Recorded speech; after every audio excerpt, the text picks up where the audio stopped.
Coming to you from Chicago, you're listening to More Than Medicine with Dr. Ngozi Ezike. Dr. Ezike is the president and CEO of Sinai Chicago.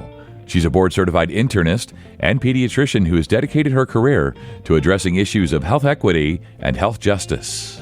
Sinai Chicago is the largest private safety net health system in the state of Illinois, with a service area of over 1.5 million people living in communities of Chicago's west and southwest sides. More Than Medicine is about the fight for health equity and justice, working to not just heal wounds, but truly address the root causes of hurt and distress in our communities and our nation. Hello, everyone. I'm Dr. Ngozi Ezike, and thank you so much for tuning in to the second episode of More Than Medicine. This podcast is about the fight for health equity and justice, how we need to work to not just heal wounds, but truly address the root causes of hurt and distress in our communities and in our nation. This episode, we are talking about the state of health for Blacks in Chicago, a report that the Chicago Department of Public Health released in 2021. It describes the health status of Chicago's Black population and the root cause inequities disproportionately affecting the lives of Black Chicagoans. Today, I am so pleased to be joined by Dr. Wilnise Jasmin, the Medical Director of Behavioral Health at the Chicago Department of Public Health. Her leadership team is responsible for the city's initiatives in the areas of violence prevention, substance abuse and recovery, and mental health. Thank you for joining us, Dr. Jasmin. Thank you for having me today. Oh my gosh, it's such a pleasure. It's such a pleasure. I'm so familiar with your work, but this is my first time really getting to engage with you. So thank you for making this time. I just want to know a little bit about you. Can you just tell us a little bit about yourself and how you got started into your career? Thank you for asking. For me, my background's in family medicine and preventive medicine. Deciding on these two areas, it came at different parts in my life. So when I was in college, I was interested in global health and in sharing health-related information with the general public. And it was also around that time that 9/11 occurred. And I really got to see how I'm from New York City originally. So at that time, New York City's Department of Health and Mental Hygiene, I was in awe with the work that they were doing following 9/11. And I saw that the physicians there, they specialized in preventive medicine. And so for me, I thought that was a good fit for me. No, that's awesome. So that's really interesting. Of course, you're a New Yorker, but you're now leading up the behavioral health team at the Chicago Department of Public Health. How did you get involved with CDPH? So I also, because I specialize in family medicine, I did my residency training at Cook County Hospital. So that was my first introduction to Chicago. And so when I was ready to begin working for a health department, I saw there was an opening in Chicago's health department. So I applied and got in. That's awesome. Well, we are so happy to have you here in the Chi. And because you're here, you were part of this incredible report, The State of Health for Blacks in Chicago. Can you help our listeners understand some of the biggest findings from that report? Yeah, I'd be happy to share that information with you. So within the health department, the report was really spearheaded by 5 Black women. You'll see their names, I'll share it at the end, who formed the Health Equity Index Committee here at the health department. They really wanted to share for the first time information that was uniquely focused on the state of Black health and just comparing Blacks as a whole with other groups as a whole, combining other groups. Oftentimes you see a gap between Black and white or Black and Asian. In this report, it's framed in a way that other demographic racial groups are grouped together and then comparing that to Blacks. And so we see that one of the main findings from this report is that the Black life expectancy has decreased. And when you compare it to non-Blacks, the life expectancy is a little bit over 9 years less.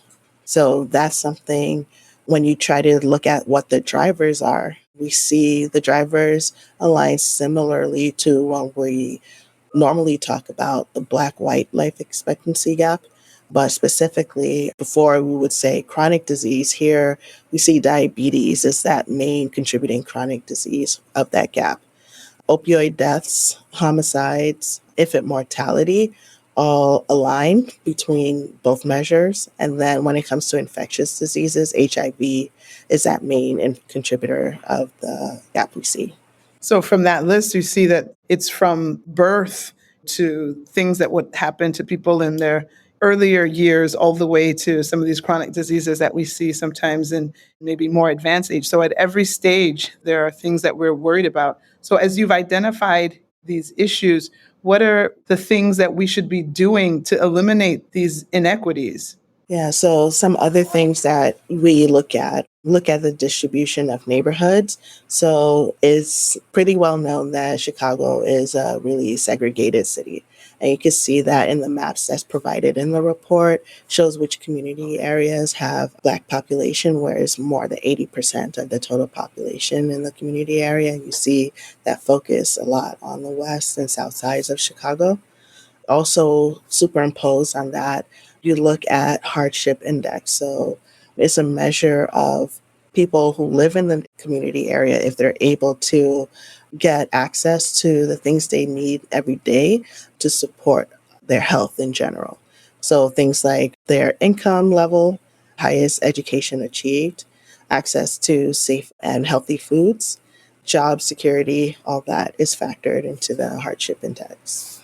Yeah, no, it's amazing work. And, as we've identified some of the challenges and the causes, let's talk about what are some of the solutions. Like, where do we go with this wealth of information that you have compiled in this report? Where are we going from here with this? So, with this information, I think with the Health Equity Index Committee, the overall goal is to make sure that information is readily available, especially for community driven projects.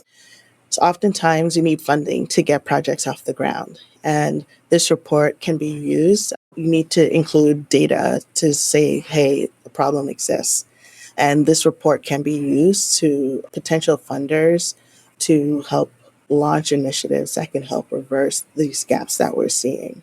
That's great. It's such a great compendium of information for any community organization or community driven project to make sure that they are really addressing the real needs.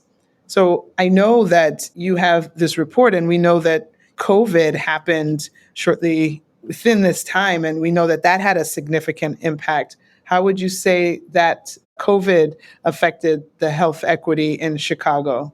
We saw during that time the life expectancy across all racial demographic groups decreased. That was heavily influenced by COVID. We saw unprecedented number of people who died from COVID. This was before any vaccine or treatment options were widely available. In general, the whole world was learning how to address and treat this condition. So I think that was a major contributor. Absolutely. Now, in your really critical role as the director of behavioral health at CDPH, we have absolutely seen the rise in behavioral health issues. So, how has, and there's a definite relation between COVID and behavioral health. So, what are we doing specifically in the field of behavioral health to address and tackle some of these issues? So the Bureau of Behavioral Health has three main programmatic areas. So one is violence prevention, second is mental health, and the other is like addiction and opioid related substance use initiatives throughout the city. So one of the top five drivers of this gap we see is opioid related deaths. And in 2019, the health department received funding from the CDC to really help launch a lot of the initiatives we have in place now to help address this issue. And so I could tell you about some of these initiatives. So one, when we look at the stigma attached with drug use, that may often lead to those who are in the throes of addiction being involved with the criminal justice system.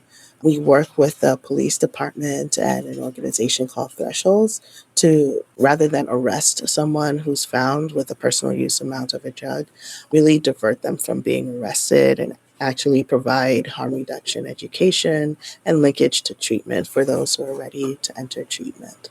That's one project. Another is really making sure in general people are aware of what are the signs and symptoms of an overdose, and that really empower everyday people to intervene when if they see someone who's experiencing an overdose, and making sure they have access to the overdose reversal medication, naloxone. So we've worked with the Chicago Public Library System to make sure that naloxone is available in each of the locations. We're really excited about this partnership as well. That's amazing. We know that it's all about partnership. We definitely have services that may be siloed, but a person's life is not siloed, and they need all of these services that all these different institutions bring to bear. So here at Sinai, I'm trying to think the city health department should obviously be working with hospitals and health systems, and Sinai is obviously engaged and committed to this work. What is the role that you look for providers at an institution like Sinai? What's the role for us to play? So I think everyone has, when you're looking at direct service providers and treatment providers, making sure your clients and your patients that are on your panel to provide close follow-up with them. If you find that you're making appointments and they're not coming, really make the effort to reach out to see why they're not coming, to make sure they have their normal screenings and see if there are any other additional services or needs. So if you think about, let's say, a person who recently delivered a baby, during that first few weeks or months, they may need that extra support. New mom may experience depressive symptoms. And so as a health system could really make sure that moms who show any signs of depression, that they get connected to the mental health resources they need to support them. That's one example. I mean, there are so many projects that should be springing up given this great report and being able to direct us in the right direction. So I'm confident that more and more initiatives will help to narrow that gap. I know you described it as 9 years, but for some communities, it goes almost 14, 15 years if you compare certain communities, even in the catchment area that Sinai serves on the west side and the southwest side. So as we're all working towards this, what are the huge barriers, or can you identify specific barriers that are really holding us back from achieving the equity and the justice that we actually all hope to see?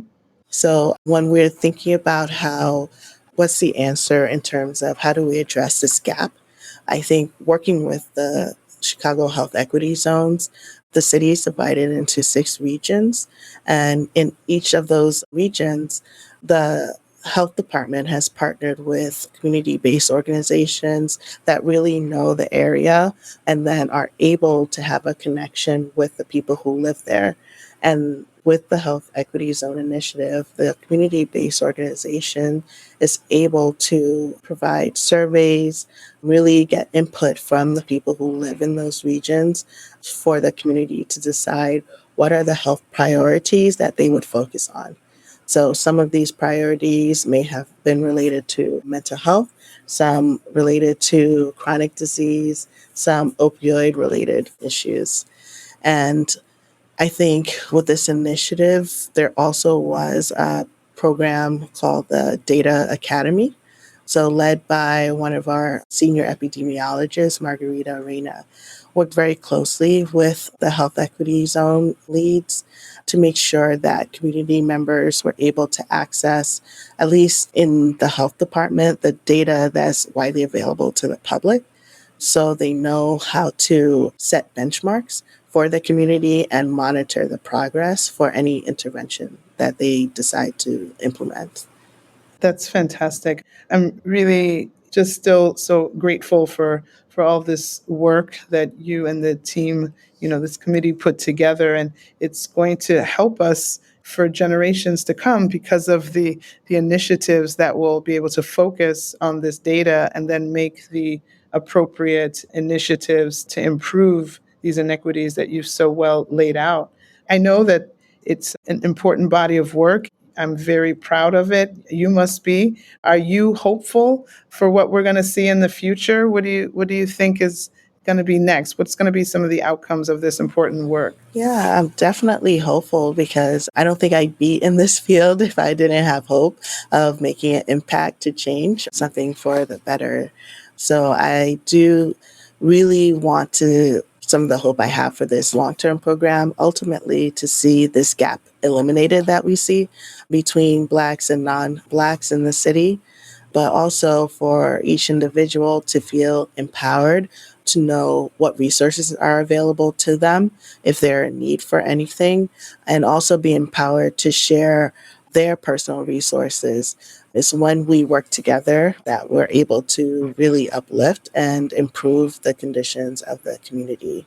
And part of that is being, I think, civically engaged, because that can also help your community receive more resources that it would need to help everyone who lives there. Of course, it takes a village. Like everyone has a role. This is not just a job for CDPH or just for some community-based organizations, but everyone has to get engaged and get our legislators engaged for this critical work. Because we know these inequities didn't start over the last couple of years. It's been centuries. And so it's going to take a lot of work to dismantle some of these clear obstacles and barriers that have created it. But by laying out where we are and identifying some strategies, you've really given us a roadmap, and I'm excited for the future because of it.